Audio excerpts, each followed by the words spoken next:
Hey, team. Welcome back to another episode of the Jenn Commandments podcast. I am your host, Jenn Wien. I'm an engineer currently working in Wisconsin. I grew up in the Chicagoland area and I went to college in Michigan. Hey, how's y'all? How's y'all? How's your week? How's it all going? We have a little bit of a different energy here today. I'm recording on a Friday night instead of a Saturday morning or a morning at all. I have been recording in the evenings lately, so I've been like, and yeah, night is where I'm a little wonky. I'm really on my A game in the morning. um, but I am going home. I'm going to the motherland tomorrow to do a interview that I'm really really excited about. I cannot wait for you all to get to know this guest. I'm excited to get to know the guest. And yeah, so I'm super excited about that. And then I have a birthday event that I'm going to. So that's very exciting. Yeah, very, very exciting stuff happening tomorrow. But I wanted to make sure that I have episodes to release, so I don't know when this is going to come out quite yet, but I want to talk about something that's been on my mind a lot this week, which is like men have been very disappointing this week in public media. And we'll get to that. But what I wanted to talk about first is fucking Caitlin Clark and Angel Reese, dude. So before I get into the kind of white woman that Caitlin Clark is, I want to sort of start with tea. So I've alluded to this story on the pod before, um, but I feel it's now that it's relevant to talk about. I'll tell you the gossip first, and then we'll get into like the nitty gritty of why the type of woman Caitlin Clark is so counterproductive to everything. Yeah, and not everything, but like people really make she's playing into the like standards that are oppressive. And we'll get into that. But before let me tell you the tea first. So I knew I was gonna be able to tell this story someday. Uh, so last summer, I was talking to this boy briefly, very briefly. He was fun to talk to. I really enjoyed his presence or whatever. But we did get into an argument about Angel Reese. Now, I don't watch sports. I have a tumultuous relationship with sports. If you guys could guess, after I quit softball, my senior year of high school, I have struggled ever since to just even like, I think it's all rooted in like I think you learn a lot of valuable lessons from sports, but it teaches you that like emotion is wrong. It teaches you that like I don't know, it teaches power dynamics in a negative way. There's just like a lot that sports enforce how to be obedient. I think in a similar way that like militaristic households breed obedience, etc., etc. And like that's a different topic for a different day. We don't have to get into like sports psychology right now. But anyway, um I don't fuck with sports for real. So I haven't, when I'm at a game, I really enjoy watching the game. So like that's when I fulfill that need. So like I really do enjoy sports in a large capacity. But for some reason, just like the type of men that I associate with sports is just negative overall. So anyway, somehow Angel Reese got brought up, and he had a very, very negative opinion about Angel Reese. And I was like, what you're saying to me right now sounds very racist. And I'm like, not trying to pin that on you just because you don't like this black woman, but like a lot of what you're saying is rooted in racism right now. And like I'm sure that at the time I did not communicate it like that. I'm sure I was a fucking bitch, and I'm sure that like I snapped back. um because like yeah. Anyway. But yeah, that is also something that triggers a big sense of insecurity for me, is when I see people like judging professionalism, judging ghetto. Like if you say the word ghetto around me, I assume that you're racist. Point blank. Period. And like I don't think that people intentionally view the word ghetto as racist, but I view the word ghetto race or like the word ghetto as racist. So because it is, people have used the term ghetto as an act of violence towards people of color for generations.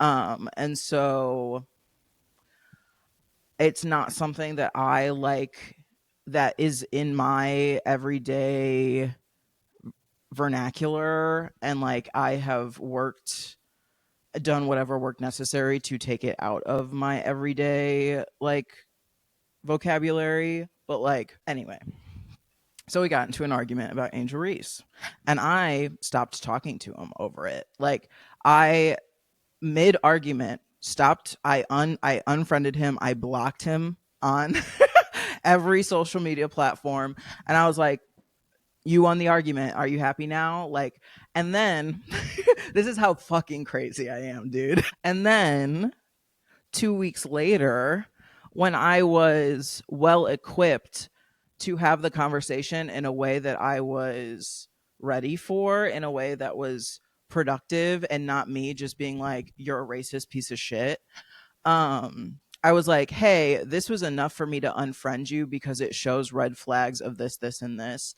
And that's not something that I want to have to explain to somebody that I'm talking to. There are just certain things that if you don't already understand it, then kisses to you, and I will explain it to you, but then we are no longer going to even like be talking for real, you know, like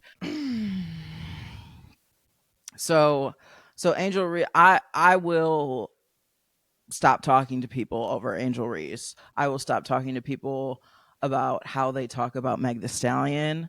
I will stop talking to people about how they talk about black people, period. Anyone that you deem as well, one, if I even get the inkling that you would view anybody as less than based on any of the former, I'm like basically never going to talk to you again, you know? Like, so that's just a very triggering. I'm like, absolutely not. That's an absolute deal breaker for me. So yeah. So anyway, I can talk about my man hater shit. I'm always going to work it in, babe. So, and I think we had that conversation like during Lollapalooza. I'm pretty, if I'm not mistaken, we were on the train ride home. We were having the argument, and I looked to my girls and I was like, that was crazy. I'm never talking to him again. Because what are you talking about? What are you talking about? Can you elaborate on what the fuck you mean, by the way? She's arrogant. She's cocky. She's ghetto. Shut the fuck up. How about that? Blocked. So, Yeah, that's my tea about Angel Reese. So anyway, let's get into the topic at hand. The real topic at hand. The not so fun topic at hand as it relates to institutionalized racism within every facet of every organization in the United States. Right. Maybe not every organization, but certainly ones like the NBA and the WNBA and probably every other sports association in the country. Because sports are inherently a white boys club, and like unfortunately, it is a place where lots of people of color are included, but a lot of the times it is in the performance role still. And that feels icky to bring up like that and as bluntly as that, but like, um, I just have a weird relationship to sports. It's hard for me to view it in a lot of capacities.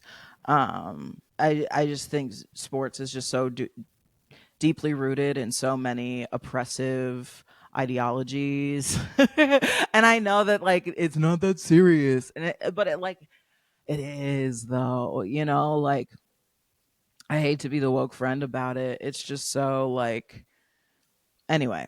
So let's talk about Caitlin Clark.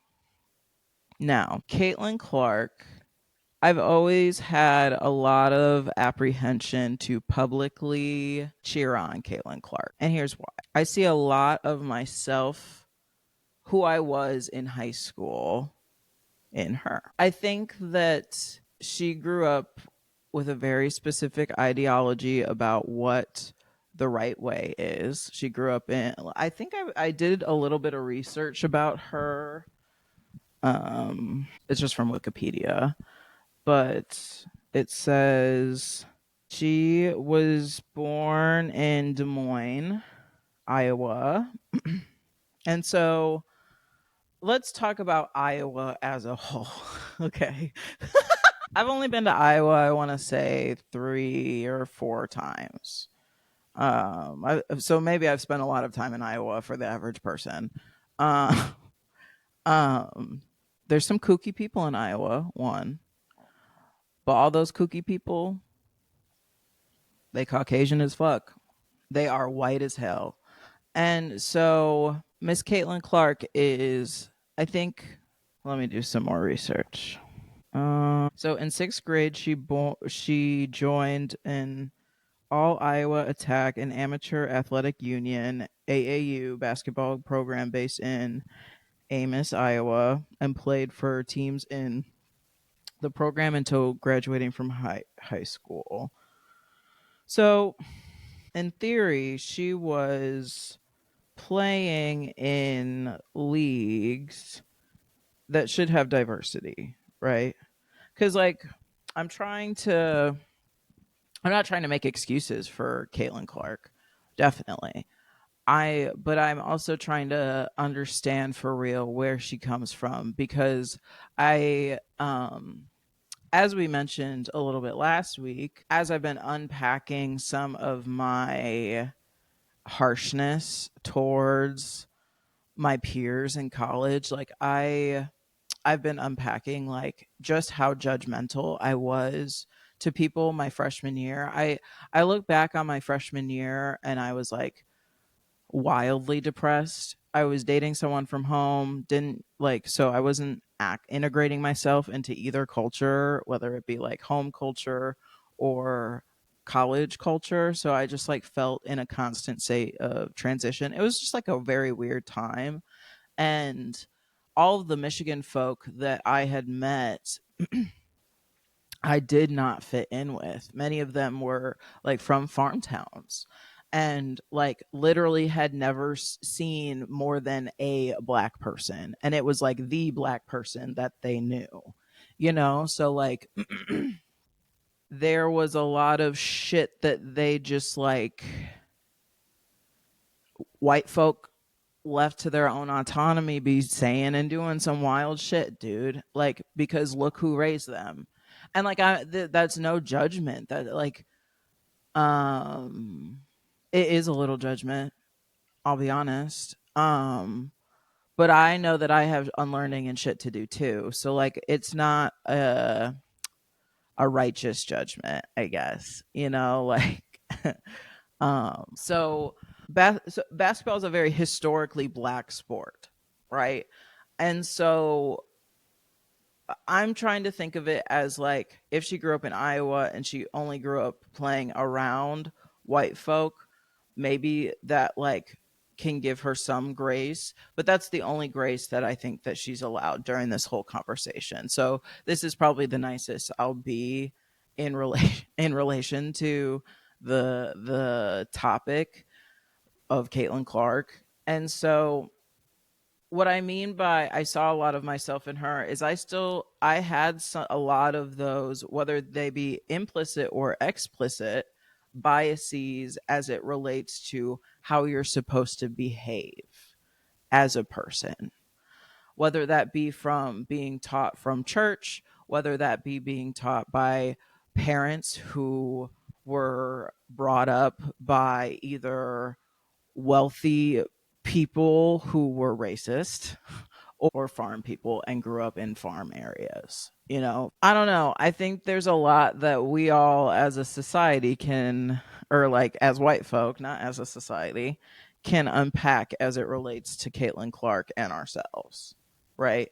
So, like, if you find yourself wanting to root for Caitlin Clark and being like, well, she has a point. She talks about it all the time. No, she doesn't. First of all, it's been a known, from my understanding, TikTok research mostly. From my understanding, it's been a known fact that like the Indiana Fever has been a racist place to play at before. And that has only been exacerbated by the rivalry, the media given rivalry between Caitlin Clark and Angel Reese. And that rivalry is rooted in racism because Angel or Caitlin, neither of them promote that rivalry. That is all racist Caitlin Clark fans hating Angel Reese. There's no room for discussion. There's no room for debate. From an outsider looking in, that is the analysis. And maybe there are things that I don't know, but that's what it looks like. Which is very disappointing. And can we stop pretending that like Indiana matters? Indiana is damn near as bad as Louisiana. Like, Indiana is the Louisiana of the Midwest. They are uneducated. God bless them, though. Kisses to you. Mwah. Sorry. And that's no tea, no shade. That's just like statistically the truth. Education wise and like other metric. We actually spend money on Indiana. It's like one of the only federally they put more money into Indiana than they like take in. But hey, they got Caitlin Clark. Caitlin Clark never denounces racism. Have you ever noticed that? They could damn near call Angel Reese any shitty name in the book and she'd be like, well, we don't play like that, She's gonna dance around the fucking subject, bro. Like, it's actually so exhausting the way that people won't stand up for anything. If it like, she's from Iowa, she plays for Indiana. What do you expect? That's my hot take of the day. It's just really disappointing that because Caitlin Clark has the Taylor Swift effect of the WNBA, right? She is the Taylor Swift of the WNBA. And she can use that. She can use that to denounce racism. She can use that to say any fan of mine who makes it a point to hate on another player on my behalf is no fan of mine. And I denounce racism. And there have been countless of Black creators on many, many platforms who have called her out and asked her to do better. And not that social media is anything, but if you have many people of a certain group telling you something that on behalf of the group, maybe you should think about it. Everything is political. You play a highly diverse sport, a sport that is trailblazed by Black women. And like there wouldn't be a spot at the table, especially within the WNBA, without Black women. There's ways to be a part of spaces without making it the space revolve around you. You know, there are more respectful ways to do it. But anyway, love Angel Reese down. I hope she's having a good start to her season. She's like the quickest person in the WNBA to get like 400 points. I think it's 450 actually. 450 points and 450 rebounds. Quickest person in WNBA history. Queen. So I had to talk about that. I don't know. And that's not a very cohesive thought process either. It's just so I hope that she takes this time to really like do that deconstructing, because like if she wants to continue in the league, this is going to continue to be a problem. Her fans are going to continue to be a problem until she puts a stop to it. And whether she does or not, it's going to take, unfortunately, my fear is it's going to take until Chicago, until Sky comes to Indiana and there's an altercation.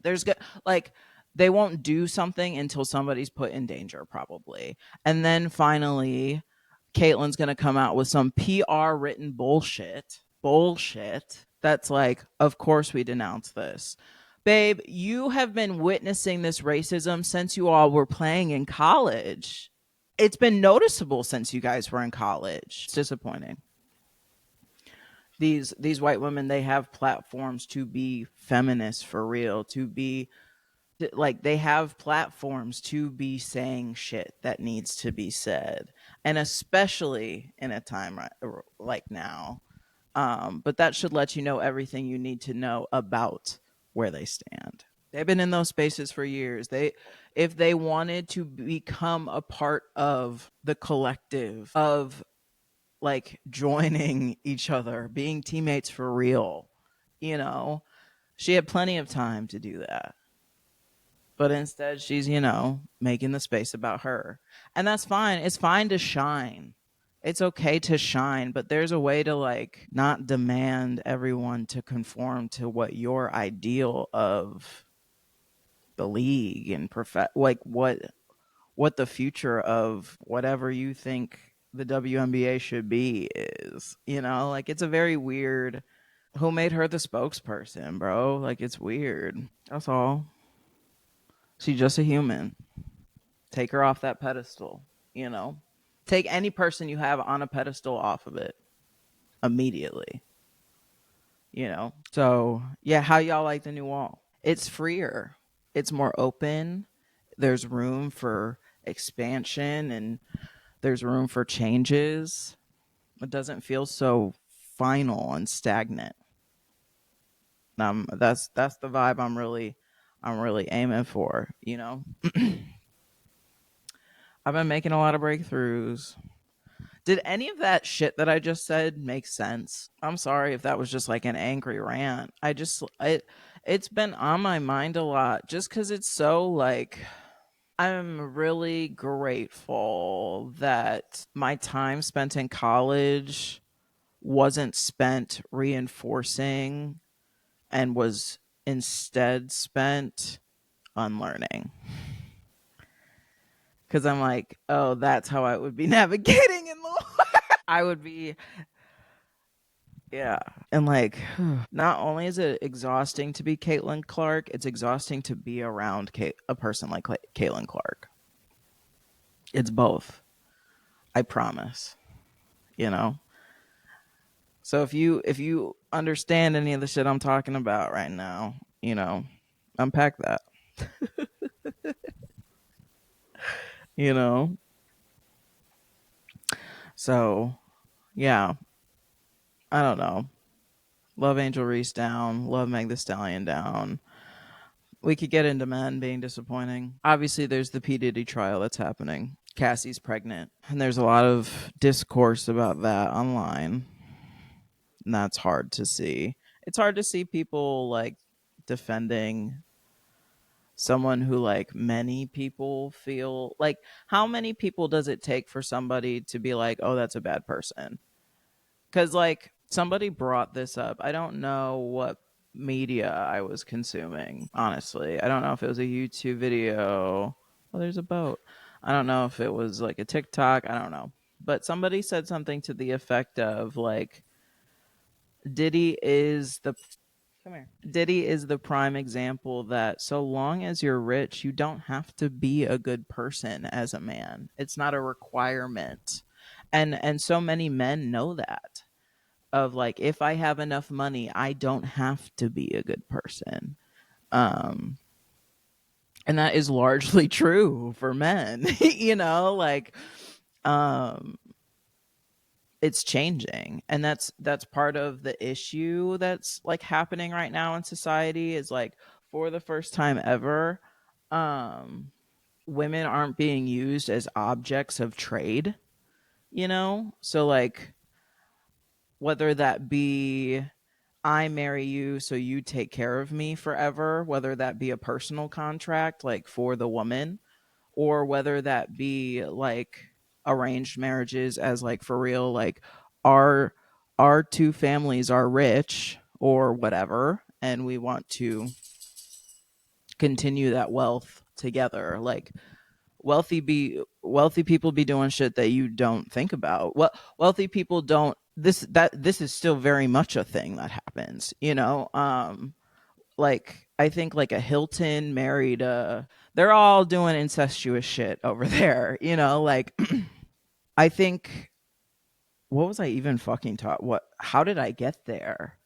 Talking about arrangement. Oh, about how men have to actually, for the first time, be like something other than a provide. Like, certainly, I've been thinking about this a lot recently. Of like, I think I used to think it was wrong to want somebody to want to provide for me. I thought that made me a bad person. That made me a bad feminist. And if like I wasn't the man eater ass bitch in a relationship, that I wasn't a good feminist, right? I'm working through that, obviously. And so, and I'm working through like my, I don't really like the term feminist. I do, obviously, I am a feminist in a lot of ways. Like, I advocate for women's rights, and therefore I am a feminist, But like, a lot of feminist movements are also rooted in racism. And like, I have a lot of weird, complicated feelings about all that. And like, I don't know. I'm always just advocating for what I know for my moral compass at a given moment, which can be murky sometimes, We're learning those moral gray areas and shit, right? So, I don't know. I just like, I forgot what I was talking about again. Y'all, I'm going through it. I'm tired. I'm so excited for vacation. I've been going like go go go go go. I'm excited for like all my hours of travel cuz I'm fucking going to sleep the whole time. What was I talking about, bro? It was sort of important. Objects of trade, oh, so yeah, I don't know. Men are struggling. I don't know where I was going with all that. Men are struggling. What else is new? Yeah, crazy that how that happened. I'm not even like, I took like a hit before the podcast, but that was fucking 38 minutes ago at this point. And like, it shouldn't be hitting like that, I just have fucking brain fog sometimes or something. But yeah, I don't know. Women have been used as like objects of trade. Rich people be doing whatever they want. Sometimes it's incestuous. Just to keep that money in the fucking family, dog. You know. You know how it goes. I can't wait to create some generational wealth. You know what I mean? I do believe that on my dad's side, they did create generational wealth. I just don't think I'll be a part of that. I think I've severed that connection. Um I do deserve reparations for the treatment that I've received by that family. Um and not my step family, the ones I'm related to. Um but I just don't think I'll see that. You know what I mean? Um, so I'll create it for myself. I have no issues with that. Um, sorry if the angle is completely different, but I forgot what I had been talking about, and it was driving me crazy. So I had to go back and look. I was talking about Diddy. So we had gotten there. We had gotten to incestuous shit because we were discussing how so long as you're rich, you don't have to be a good person if you're a man, which is largely true. And that has been historically true throughout most of history. And that's not to say that like men, well, I think I'm comfortable with like the fact that I sort of think that men are inherently evil. um and maybe that's like a pessimistic view, but I also think it might just be realistic based on like mine and most of my other women's and other men I know's experience, you know. And so I don't know, seeing the opinions of some of my peers, seeing the jokes being made, it's a little like heavy just cuz like Diddy's become like Diddy because of child shit. That's not the only reason that like people become predators and like freaks. um but like, and not to kink shame. There's no shame in my game here, you know. But how do you think that like it's just so layered and like unfortunate more than anything. It's just very fucking unfortunate. Um and it's unfortunate that even now that women are in a phase where their stories are being heard and they're being tried and they're coming up and these men are being held accountable for their actions, that women are still being shamed and called out of their name and just like so treated so absolutely like animals online, you know. It's just very disheartening, you know. So that's just like sort of the only other thing that I wanted to add and close the discussion on. I just like felt so weird about like not knowing what the fuck I was talking about. I hated that moment, but I don't know. It's been a disappointing week as it relates to like just the state of the world, you know, and just like the rise of conservatism, the rise of like all of those values that are have historically been in place to make people feel terrible about themselves and enforce shame into mass society in order to gain obedience from them. It's like, you know, widespread brainwashing, right? Widespread propaganda smearing and spreading. And it's just another day in paradise, baby. um so it's rough to sit with, but I wanted to talk about it. It's been on my mind, it's been on my heart. So um as I've been trying to find things to stack episodes with, regardless if it becomes irrelevant by the time this comes out, it will always be relevant in the context of recent history within the WNBA and court cases that have been currently happening within public media. So